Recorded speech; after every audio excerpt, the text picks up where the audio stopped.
네, 저는 이제 극별문화연구소 지금 소장을 현재 맡고 있고요. 이난양의 김시스터 전시관 이제 관장 등 화가로 활동하고 있고, 문화운동까지 같이 지금 하고 있습니다. 시화마을의 분위기는 어떤지 그 알고 계시면 뭐 간단하게 얘기해 주세요. 지금 2015년도에 사실은 시학 마을이 이제 시학 골목이 이제 조성이 됐는데, 당시에 조금씩 이제 시인들한테 관심을 갖고, 또는 관광객들 조금 오는 과정 중에 연인의 슈퍼라는 그 영화 촬영지가 되면서 지금은 그 목포의 관광지의 핫플레이스로 지금 등장을 해서 많은 관광객들이 좀 찾고 있다고 봐야 되겠죠. 네. 목포를 대표하는 관광지가 되어 관광객들이 많이 오시는데 네. 좋은 점과 불편한 점이 어떤 것이 있는지. 뭐 좋은 점이야 뭐 그 관광이란 자원은 그 지역 경제 활성화 차원에서 사실 관광 산업이 이렇게 이루어지지 않습니까? 근데 사실은 지금 그 씨앗골목 같은 경우에는 많은 관광객들이 찾고 있지만 그 지역이라든가 그 근처에 그 경제와 이렇게 직결되는 것은 아니라고 저는 판단을 하고 있고요. 또 하나는 장점으로 봤을 때는 목포가 갖고 있는 해양 문화 또 이제 바다 문화와 관련돼서 유일하게 그게 오촌 마을로 지금 조성이 됐던 진도가 연결됐던 그런 역사적인 과정 중에서 그래도 아직까지 그 시합골목이 목포가 가지고 있는 그런 장점들이 잘 지금 남아 있어서 다행스럽게 지금 보는 것이죠. 네. 이제 시화골목을 조성하게 된 배경. 2015년도에 그 인문도시 사업으로 이제 시작을 사실 했죠. 그러면서 그 인문도시 갖고 있는 생명력은요, 제가 볼 때는 목포에서는 골목길입니다, 사실은. 그래서 골목길이 어떻게 형성되느냐에 따라서 목포의 문화 예술을 또 우리 서민들의 이야기들을 찾아낼 수 있는데, 당시에 제가 그걸 이제 인문도시 사업의 일환으로 해서 서산당 기업 골목을, 시합 골목을 조성하자는 이제 기획을 제가 연출까지 이제 마무리됐는데, 그 뒤로 이제 쭉 그 골목길에 관련돼서 사실은 많은 그 시민들이나 전문가들이 목포의 골목길에 관심을 갖게 되는 좋은 계기가 됐죠. 그때 당시에 시합골목 형성된 게 아니고요. 우리 젊은 애들, 청소년들이 한 50여 명이 오케스트라까지 그 연예인 슈퍼 바로 밑에서 공연도 하고 문화 행사 같이 진행이 됐었죠. 그래서 그때 그 할머니들이 앉으시면서 이제 그 어린애들을 보면서 그런 말씀을 하신 게 있어요. 뭐냐면, 그동안 시합골목이 아주 낙후됐고 사람이 찾지 않는 하나의 골목길이었죠. 달동네라고 보시면 되는데, 그러면서 그 할머니들이 이렇게 어린이들이 이렇게 오는 건 몇십 년 만이다라고 그렇게 말씀하셨어요. 그러면서 주민들도 이렇게 관심을 갖게 되고 또 주민들의 협조가 많이 이루어지게 되기도 했죠. 근데 사실은 인문도시 사업의 일환으로 시작했지만 그 외에 다른 또 사업이 형성이 됐었습니다. 즉 세 번째 골목에 들어가면요, 거기에는 우리 시야 골목 그 밑에 금화 노인정이란 그 어르신들의 80세 넘은 어르신들의 글이 지금 담겨 있습니다. 그건 인문도시 소식과 사실은 연결은 제가 기획을 했지만 연결이 됐다고 볼 수 있지만 실질적으로 그 사업이 별도 사업이었어요, 사실은. 그래서 목포 사람들은 대부분 그 사업이 인문도시 사업이라고 보지만 실질적으로는 분리된 사업입니다. 그래서 제가 금화 노인정에서 한 5, 6개월 동안 매주 토요일 가서 그분들과 목포의 눈물을 부르고 목포 향을 노래 부르면서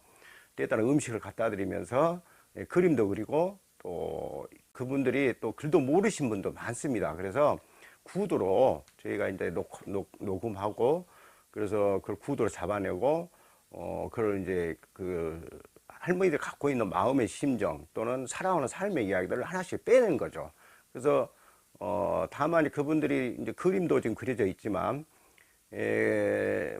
노인분들이어서 그 계단을 못 올라가야 합니다. 올라갈 수가 없어요. 그래서 그림 그리는 한계가 있습니다, 그분들에 있어서. 그래서 제가 그 목포 예고 학생들, 어린 학생들을 데리고 직접 현장에서 그 스케치에 그려졌던 작품을 우리 고등학생들이 그걸 옮겨 그리게 되는 이런 이제 과정들을 걸치면서 저게 이제 우리가 말하는 시약골목으로서의 어떤 생명력을 더 불러넣는 그런 계기가 돼요.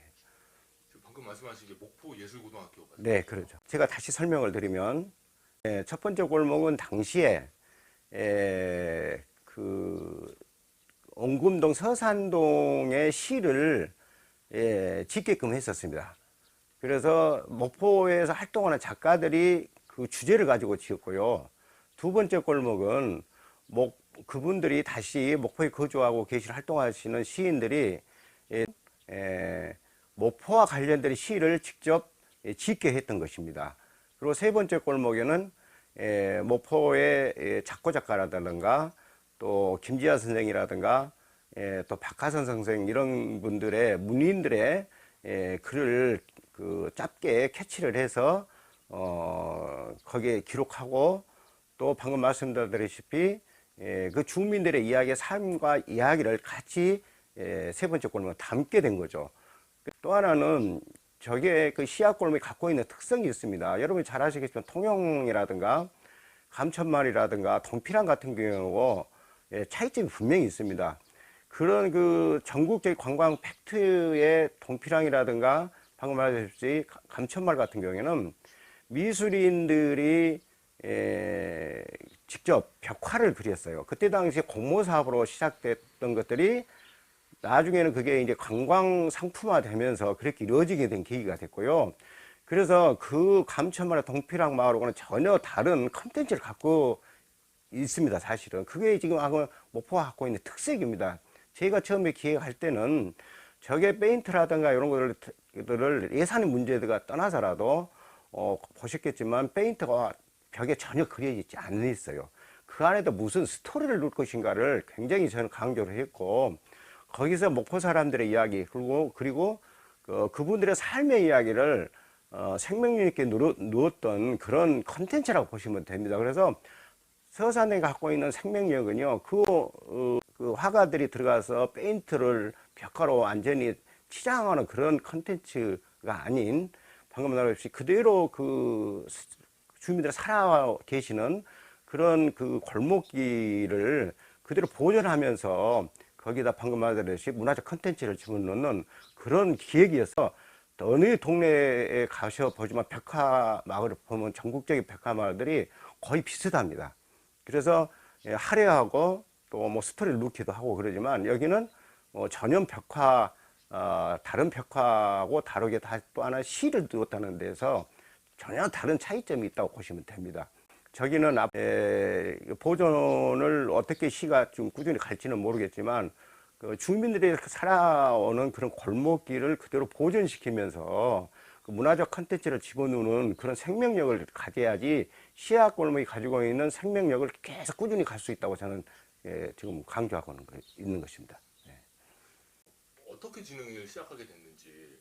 시인들의 이야기를 지어서 담아냈고 또 미술인들을 좀 투입을 했죠. 벽화라고 보기에는 좀 그러지만 그래서 거기에 벽화 같은 경우에도 거의 그 목포와 관련된 즉 그 바다 이야기, 고기라든가 골목길에서 생활했던 어린 시절들 그런 테마를 가지고 거기다 우리 목포의 미술인들을 통해서 그렇게 만들었던 거죠. 기획 연출을 시켰던 거죠. 그러다 보니까 전혀 다른, 즉 말해서 마을과 같이 어우러지고 목포와 해양에 갖는 그런 이제 그림도 같이 그 소통할 수 있게끔 그렇게 연출을 시켰던 거죠. 그러면 혹시 그 주민분들하고 혹시 갈등은 없으셨는지, 만약 갈등이 있었다면 어떤? 첫 번째 중요한 건 주민들과 같이 참여하는 것이잖아요. 무엇보다도 우리들이 이제 기획 연출을 했을 때는 주민들 배척하면 안 되고 주민 갈등이 있었을 때는 그 사업은 실패하는 것입니다. 아무리 성공했더라도요, 주민과의 그런 갈등은 있을 수 없는 것이고요. 그래서 제가 가장 중요시 여긴 것은 주민들하고 같이 어떤 소통하는 것이 첫 번째예요, 사실은. 그래서 통장님들과 같이 대화를 나누고 이 사업에 대해서 취지를 말씀드렸고, 제가 그분들에 대해서 잘 모르잖아요. 저는 이제 예진이기 때문에 알 수도 없고 그때 상태를 알 수도 없는데, 그래서 통장님들이 가구마다 전부 찾아다니시면서 그 주민들에 대해 이해시키고, 그래서 주민들의 허락을 받고, 그렇게 하면서 사업이 사실 시작된 거죠, 저게. 그래서 그대로 이제 그 주민들이, 관광객들이 정말 저기는 전혀 그 다른 예진들이 찾지 않는 동네지만, 사람들이 찾게 되고 사람들이 왕래하니까 이제 그 동네 어떻게 되겠습니까? 그 활력이 일어나는 겁니다. 그래서 그 활력이 일어남으로 인해서 주민들이 살아가는 삶도 같이 동력을 갖게 되는 그런 계기가 되는 거죠. 그러면서 연인의 슈퍼가 등장하면서 많은 관광객들이 핫플레이스로 오면서 주민들한테 지금은 어떤 과정이 모르겠지만, 첫 번째 여러분도 아시고 전국의 벽화 골목들은 굉장히 주민들이 갈등을 소지를 갖게 되고, 나중에 그 벽화를 나중에 주민들이 색을 칠해버리는 다시 이런 현상들이 많이 일어나고 있어요. 근데 우리 저 서산동 우리 어르신들은 아직까지도 협조적이고, 그렇게 뭐 어떻게 민원 없이 지금까지 잘 이렇게 그 컨텐츠로서의 생명을 가진 것도 아주 그 대단한 하나의 우리 주민들의 생각을 계신다고 저는 그렇게 보는 것입니다, 사실. 네. 사람들은 많이 관광객들은 오는데 주민들의 그 생활 편의라든지 불편해지기 때문에 그런 겁니다. 그리고 소음이 일어나고 사람이 왕래하면서, 그러면 무엇으로 팍팍 이렇게 그분들 이해시키냐면 경제적으로 전혀 도움이 안 되기 때문에 그런 겁니다. 많은 사람이 찾으러 오면 그 골목 안에 경제적 효과를 줘야 돼. 이 시약 골목에 관련돼서 제가 보면, 가서 한 번씩 가면 경제와 전혀 연결이 안 되기 때문에 저건 언제든지 주민들의 불편이 민원이 들을 소지가 있다고 저는 보는 겁니다. 그래서 그리고 거기에 계신 분 때문에 언론 나이가 많이 드신 분들이기 때문에 지금 현재까지 그런 현상이 벌어지지 않고, 앞으로 저 시약 골목은요, 앞으로 제가 보는 시점에서는 젊은이들이 와서 지금 살질 않잖아요. 그리고 노인 양반들이 연세가 되면 돌아가시는 그런 과정이 반복될 건데, 그러면서 문화예술인들이 지금 투입이 됐는데, 과연 그 문화예술인들이 주민과 얼마나 소통을 하면서 지금 연계고리 속에서 지금 활동하고 계시는가, 이것도 하나의 저희들이 이제 되돌아봐야 할 과정이고요. 그 작가분들이 거기서 활동하시는데 가장 중요한 것은 주민들과 소통이고, 주민들을 위해서 뭘 할 것인가를 고민해 줘야 됩니다. 자기들이 거기서 작업을 하고 또 예지에서 오셔서 거기서 뭐 어떤 문학을 창작하든 미술을 하시든 등 그런 거는 자기 안에 삶에 불과한 거예요. 중요한 건 시약골목이 가지고 있는 그 컨텐츠, 또 하나는 그 생태적 원리, 또 주민과의 관계 속, 이런 종합적으로 연구하고 그분들과 같이 살도록, 같이 살아나는 그런 방법들을 그 작가들도 만들어내야 시약골목이 생명력을 가지고 꾸준히 갈 수 있다고 보는 겁니다. 그래서 대부분 지방자치단체들이 젊은 서울이라든가 뭐 서울의 물레동도 많이 그런 사례들이 있잖아요. 다른 거 다 젠트리피케이션으로 다 쫓겨나게 되고, 나중에는 작가들도 다 나오게 되는 그런 현상들이 전국에서 수없이 벌어지고 있어요.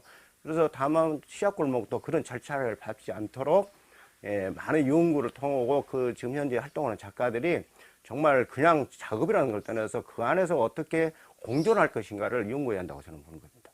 우리나라가요, 이런 특히 제가 보는 입장에서는 그 시약골목이 많은 자본이 투자되면 실패합니다. 벌써 뭐 재생사업 같은 경우 200억, 300억이 투입되면서 파괴되기 시작했어요, 사실은. 그 도로를 놓고. 그래서 그 갖고 있는, 서산이 갖고 있는 자연의 생태를 파괴하다 보니까 지금 문제가 발생하기 시작한 겁니다. 그래서 적정한 자본이 들어가야 되는데 많은 자본이 들어가면 다 실패하게 돼 있어요. 그것이 이제, 그것은 관에서 하는 것들은 주민의 편의라는 거를 앞세우는 거죠, 사실은.